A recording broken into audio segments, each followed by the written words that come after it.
Исламская викторина собрала ребят разных возрастов, желающих проверить свои знания о культуре, традициях и основах ислама. Вопросы здесь не только на исламскую тематику, но и про ингушский язык и историю родного края. Каждый год приглашают и на Новый год, на особые праздники. В этот праздник особенно приятно, потому что Рамадан, мы должны выделять этот праздник, чтобы дети знали, что для нас это значимое событие, конечно. Очень приятно, что этих таких детей не забывают. Исламскую викторину организовал благотворительный фонд «Ихсан». В зале Дома культуры дети участников СВО, дети из малоимущих семей и сироты. Такие мероприятия проходят часто. Это говорит о том, что власти не забывают и активно участвуют в жизни этих семей, организовывая для них различные мероприятия.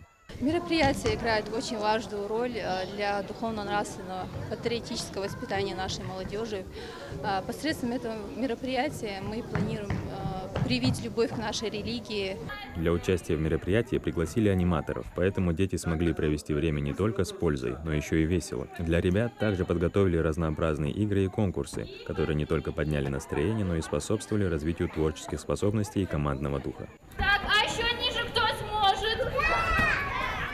Нас пригласила районная Ноздрановская администрация в целях того, чтобы мы развлекали детей.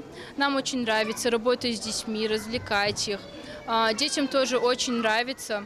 Мы приехали сюда в честь праздника Рамадан. В жизни участников СВО и их семьях, малоимущих и детей-сирот активно участвует президент страны Владимир Путин. Махмуд Али Калиматов также поддерживает эти семьи благодаря ряду социальных программ. Адам Гуражев, Султан Магушков, Магаз 24.